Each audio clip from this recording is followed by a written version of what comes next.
심장병 환자가 근육이 파트로 하는 것 같아서요. 근육이 파트에서 이제 몇 가지 분석을 가져와 봤습니다. 정리의 첫 번째 정리입니다. 태어난 지 이틀 된 얘기로 산전검사에서 좌측 심장이 펠비스 AP 다이아미터가 이제 1.6cm 나오면서 초음파를 한번 해봤습니다. 이 좌측 심장 리니아 프로그램인데 전체 길이가 6.3cm로 정상이 한 4.5cm 일단 크기가 있고 하이드로가 심하게 있고 그리고 SF 뒤에 설명이 나오겠지만 그레이드 한 3 이상의 하이드로의 프로세스가 있고 그 다음에 트랜스버스 섹션에 있을 때 AP 다이아미터가 19mm로 프로세스가 있고 모더레이트 이상의 하이드로가 있는 거고요. 우측 심장은 그렇게 많이 있지는 않습니다. 그레이드 한 1, 2 정도의 하이드로의 프로세스가 있고 AP 다이아미터는 한 4.5mm 그 정도 됩니다. 그래서 이제 아래쪽에 블레드 쪽으로 이제 펠비스 트랜스버스 스캔을 하니까 블레드 좌측 하방에 이렇게 딜라테이션 된 유레트가 보였습니다. 그리고 이거를 이제 롱기튜디널하게 이제 좀 사지탈 섹션에서 유레트를 롱기튜디널하게 따라 오려고 잡으니까 비슷한 이 잡으니까 이제 블레드 뒤쪽에 이렇게 늘어난 유레트가 보였습니다. 그래서 이거는 뭔가 옵스트럭션이 있거나 고유한이 있거나 싶어서 이제 그 대학병원에 전원하는데 한 달 이상 걸려 있어 이제 회식을 갔는데 너무나 짧게 딱 한 줄이었습니다. 그냥 다 그런 프로세스 고유한이 있어서 수술 고려 중이다. 이렇게 막 좀 더 뭐 그레이드라든지 이런 걸 알면 좋은데 이런 케이스였습니다. 두 번째 케이스 한번 보겠습니다. 두 번째는 생후 17일 된 얘기인데 여기도 이제 산전 진찰에서 우측 심장에 무릎이 있다고 했습니다. 그래서 초음파를 한번 봤는데 여기 이제 좌측 심장입니다. 오퍼폴 쪽에 한 2.4cm 정도.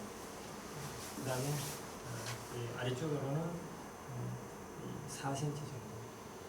우리는 실질이 조금 있는 것 같기도 하고 해서 약간 근데 하이포에케하게 보여서 이제 리니아 앞으로 그러니까 이게 시스트가 자잘한 다양한 사이즈의 시스트들이 쫙 깔려 있고 여기 아까 여기 보이던 요 시스트 여기 있고 심장 실질은 거의 없는 것 같습니다. 그래서 이거는 이제 제가 의뢰를 대학병원에 보냈는데 좌측 심장은 물론 괜찮았습니다. 의뢰를 했는데 회신서가 어딜 갔는지 의뢰는 한 군데도 오는 데도 없고 보호자도 전혀 오질 않아서 전화하면 화날 것 같아서 그냥 기다리고 있는 중입니다. 그래서 찾아보니까 이거는 이제 멀티스틱 디스플라스틱 키드니의 클래식 타입일 가능성이 많습니다. 이건 뒤에 약간 부연 설명을 하겠습니다. 세 번째 정리는 이제 내과에서도 자주 이렇게 나오는 것 같은데 UTI 히스토리 있던 6세 남아로 한번 초음파를 해보니까 여기 이제 리널 사이너스 내에 어퍼폴 쪽에 0.9cm 정도의 이제 오발한 아노이크한 메스가 보였고 트랜스버스 섹션에서도 이제 이렇게 보였습니다. 혹시나 혈관의 NU 비중 같은 것이 이제 칼라 도플을 보니까 혈관은 아닌 것 같고 그냥 시스트인데 이렇게 사이너스 내에 있는 시스트인데 이제 반대편 키드니는 괜찮고 한쪽에만 국한되어 있고 그래서 엑스 배운 대로 아마 파라펠빅 시스트일 가능성이 코티칼 오리진에 이제 시스트가 안으로 이날 사이너스로 틀어주는 데는 파라펠빅 시스트일 가능성이 제일 많은 것 같습니다. 그래서 두 번째하고 세 번째検査는 제가 사실은 뭐 이렇게 컨펌 받지 않고 아직은 그냥 이제 제가 이렇게 혹시나 다른 쌤들 이렇게 의견이 있으십니까? 아직 컨펌 받지를 못해서 제가 오늘 한번 갖고 와서 한번 보려고 했습니다. 그러면 일단 제가 이제 여성병원으로 옮겨서 있다 보니까 의외로 이 신생아들이 하이드로네프로시스가 꽤 있더라고요. 경하던 제가 그래서 무슨 이 가이드라인도 없고 교과서를 찾아봐도 뚜렷하게 잘 나오지 않아서 몇 개 리뷰 저는 논문하고 이렇게 몇 가지를 좀 찾아봤습니다. 그래서 가이드라인을 정해야 되겠다 싶어서 찾아봤습니다. 컨제니탈 하이드로네프로시스는 전 임신의 1에서 5%꽤 많습니다. 에티올로지들 보면은 그 중에서 가장 많은 게 저는 이런 term을 이제 와서 처음 들었는데 처음 찾아봤는데 트랜지언트 하이드로네프로시스 이게 41에서 88% 엄청나게 많았습니다. 그러니까 이거는 이제 그 태아들이 이제 그 리날 펠비스에 있는 스무스 무들들이 좀 임무추하고 하고 이래서 이제 페리스타시스가 이렇게 조화롭게 일어나지 못해서 이제 유린이 정체되고 그래서 이제 하이드로가 있다가 성숙되고 커가면서 뭐 천천히 길게는 3살까지도 이제 천천히 좋아지는 이제 하이드로 대부분 이런 경우는 마일드한 경우 이게 가장 많았습니다.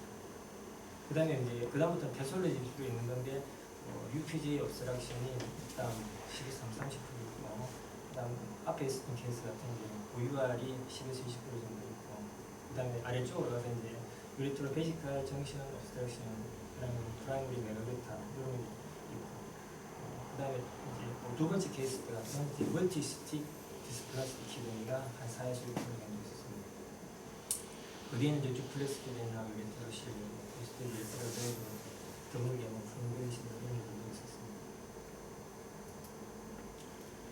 이런 이제 산전지철에서 하이드로 그레이딩도 이제 왜 산부인과에서는 왜 센츄를 하고 이렇게 하는지 쭉 찾아봤는데 네 개로 이제 이렇게 타입이 4가지가 있는데 종류가 산부인과에서 주로 쓰는 건 전부 다 이겁니다. 안테리오, 포스티리오, 리날, 펠비스, 다이메타 요거를 사용해서 하더라고요. 그래서 이거는 이제 임신 주수에 따라서 다른데 세컨드 트라이미스터는 이제 이런 기준이고 서드 트라이미스터 기준이 다르고 우리는 이제 신생아들 태어난 애기들 기준으로는 이제 마일드가 5에서 10mm 미만, 이제 모더레이터는 10에서 15mm, 중증은 15mm를 넘는 경우 이렇게 있는데 이렇게 나눠 보면은 이제 마일드한 경우에는 패솔로지하고 패솔리가 동반되는 경우가 11.9% 정도인데 모더레이트부터는 45%가 넘고 시비한 경우에는 88%까지 됩니다. 그다음 두 번째로는 이제 가장 많이 쓰는 SF 브리딩 가능성인데 소사이어티 오브 피탈루로지라고 가장 많이 쓰는 게 있습니다.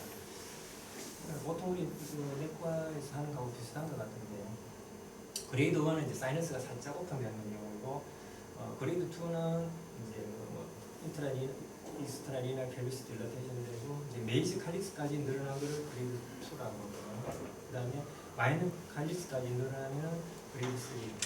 그 다음에 코티칼 시니까지 생기면 이제 이거는 그레이드 4로 칩니다.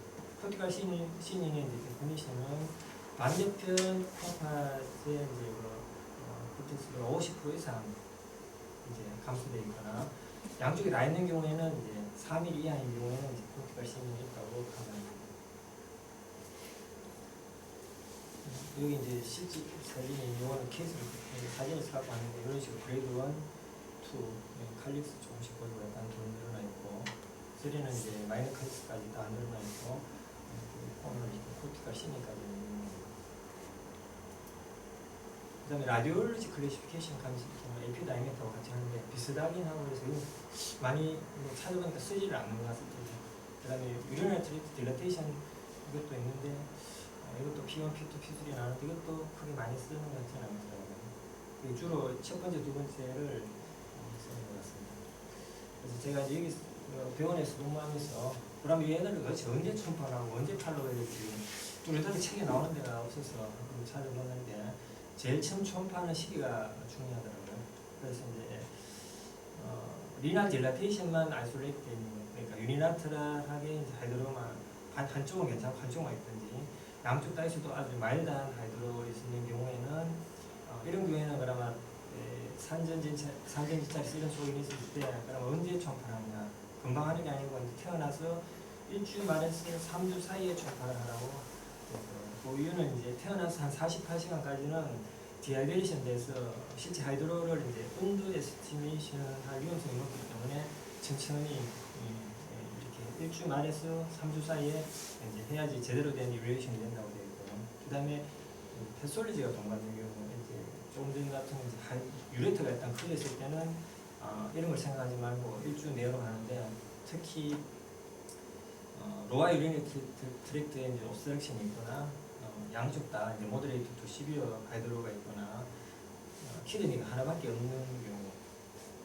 그다음에 이제 산전 히스토리에 양수 과수증이 있거나 블레드 홀이 뚝 꺼져 있거나 뭐 이런 소견들이 있으면은 이거는 그런 걸 생각하지 말고 태어나서 바로 급하게 1, 3일 내에서 바로 초음파를 하라고 되어 있습니다.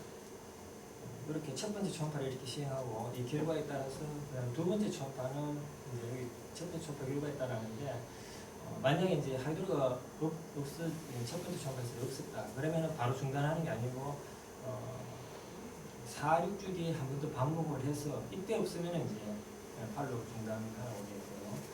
그다음에 이제 그레이드 1, 2 정도 SF 그레이드 1, 2 정도 있고 이제 에피다이메트가 7에서 10mm 마일드한 경우 이런 경우에는 이제 4, 6주에 다시 한 번 하고 그다음에 뭐 비슷하거나 더 악화되지 않으면은 6개월마다 계속 반복해서 좋아질 때까지 기다리라고 되어 있습니다. 그다음에 3 정도에서는 벌써 이 검사가 VCUG나 DMS 스캔 같은 게 들어가야 되기 때문에 이거는 이제 로컬 범위를 넘어서고 대학병원에서 이제 트랜스퍼를 해야 되기 때문에 안티도 컨티뉴어스하게 이제 안티 프로필락시도 해야 되고 그러니까 대학병원에 보내야 될 게 있습니다. 그다음에 두 번째 있을 때 이제 멀티 시티티스 플라스틱 키드니를 보면은 이거는 이제 유전 성경량을 있는 기별을 못하는 아노말리로 유엔 트랙트 옵서션 때문에 생기는데 제스테이셔널 에이지 10주 이내에 옵서션 되면은 조금 전에 나왔던 것처럼 이제 클래식한 타입으로서 리날 켈비스나 뭐 프록시말 유레트에 이제 아트레이저가 일어났고 그다음에 10주 이후에 이제 옵서션 생기면은 유레트가 이제 아트레이저가 일어나면 리날 켈비스나 클래식은 이제 그대로 유지되는 하이드로스 네프로틱홈으로 생각하고 있습니다. 조직학적으로는 이제 다양한 사이즈의 시스트가 커뮤니케이션이 없고 하이브리스 티슈로서 이제 분리되어 있고 시스트는 주로 이제 크레이팅 덕트가 심하게 늘어나는 게 시스트 형성되고 있습니다. 그리고 반대편 키드니도 뭐 VUR이든지 UPG 옵스트럭션 같은 이런 아노말리로 동반한 확률이 높다고 되어 있습니다. 초음파상에서 클래식 타입은 조금 전에 되어있지만 다양한 사이즈의 시스트가 랜덤 디스트리뷰션도 있고 시스트가 아닌 커뮤니케이션이 있고 그다음에 식별할 수 있는 펠비스나 사이너스도 없고 어떤 리랑 파인 감이 이제 거의 없다는 거예요. 그리고 키드니가 있어야 될 사이즈 자리에 이제 솔리타리 시스트 웨스로도 발견되고 월이나 이제 안에 시스트 내 셉툼에 프레시피테이션이 있을 수 있고 반대편 키드니는 대개 이제 컴펜세이터리 부드럽게 일어날 수 있습니다. 도플을 해보면 이제 그 혈류가 잘 안 가는 거니까 웨이브폼이 없거나 시톨리 피크만 살짝 나온다고 되어 있고 하이드로네프로틱 폼은 센터에 큰 시스트가 있고 주변으로 이제 작은 시스트들이 둘러싸고 있습니다.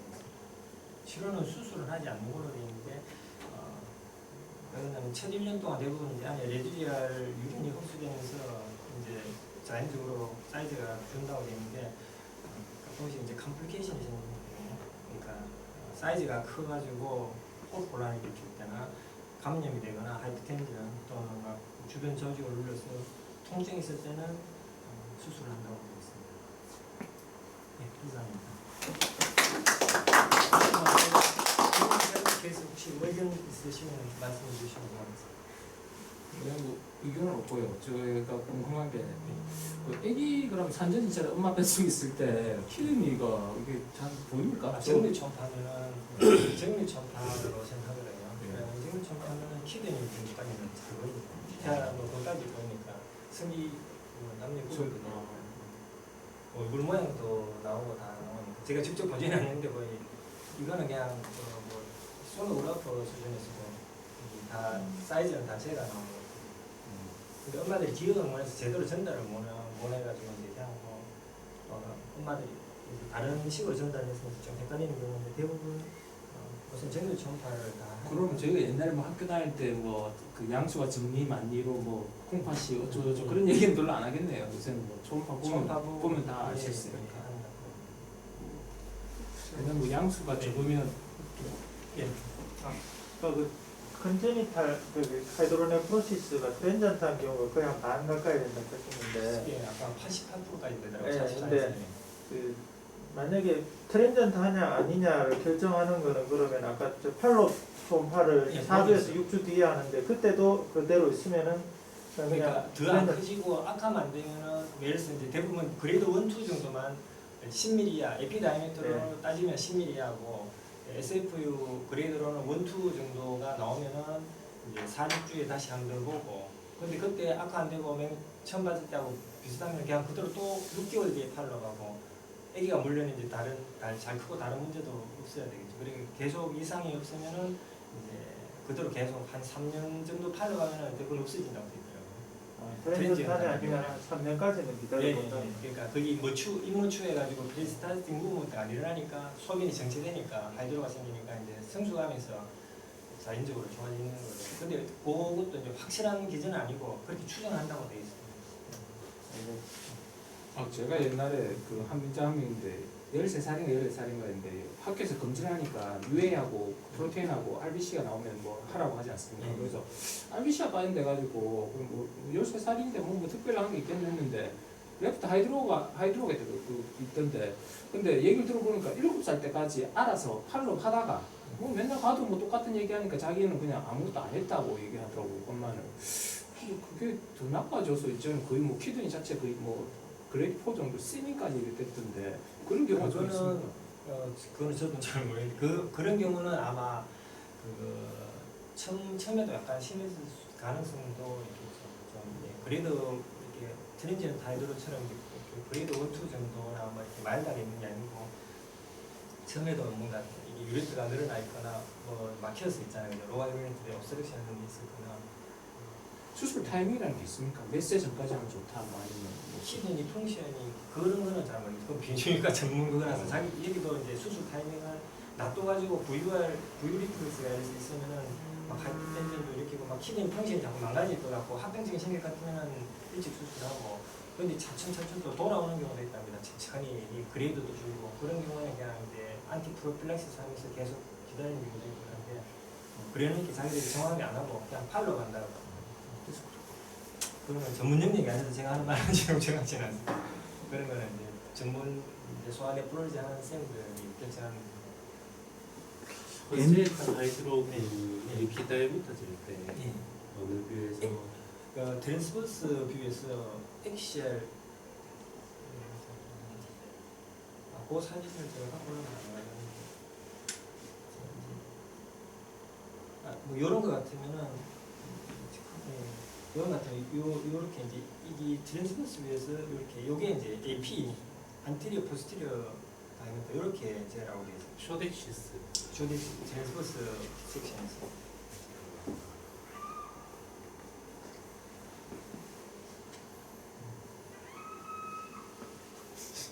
하이드로네프로시스 예. 이제 좀 우스갯소리인데 옛날에 내가 개업 초음파 처음 배울 때인데 뭐 병원에 이제 그 영상의학과 선생님들이 전문인데 이제 자기 그 동기가 초음파를 기계를 사가 초음파 가르쳐 주러 이제 갔어요. 갔는데 이제 그 선생님이 이제 그 영상의학 선생님이 이제 이 모델 되고 내과 선생님이 초음파를 갖다 대니까 한쪽에 하이드로네프로시스가 완전히 크게 보이는 거래. 그 다른 쪽은 괜찮고 본인은 전혀 모르고 하이드로네프로시스 몰랐는 거죠. 그래서 이제 하이드로네프로시스 한쪽에 있다가 깜짝 놀랐죠. 그 보니까 진짜 하이드로네프로시스 있었어요. 통증이 뭐고 다 없었는데 원인은 이제 리날 하일룸 쪽에 리날 아터리가 이 유레트러를 눌러가지고 하이드로네프로시스 서서히 진행이 되는 거래요. 그게 뭐 헤마츄리아도 없고 프랭크 페인도 없고 뭐 아무렇지도 않는 거죠. 그래서 그 수술해가지고 이제 괜찮아졌는데 그 동기 초음파 가르쳐주러 가가 본인이 하이드로네프로시스 진단받고 수술받은. 지하에서 지금도 혹시 그 데모 할 때 네. 자기가 한번 대해주세요 그래가지고 초기 때니까 저도 한번 그랬는데 금방 입사한 젊은 사람들 빼니까 MR이 쫙쫙 있더라고요. 그러니까 자기가 막 갑자기 얼굴이 머리시가지고 제가 그런 거 있으니까 감사 막 하나님으로 했었습니다. 그리고 그 친구는 영상의학과 선생님인데 자기 후배 내과 후배가 동기 이제 초음파 가르쳐주는로 갔다가 자기 하이드로네프로시스 진단 내가 수술했으니까 좋은 일 하니까 보상을 받았는 거죠.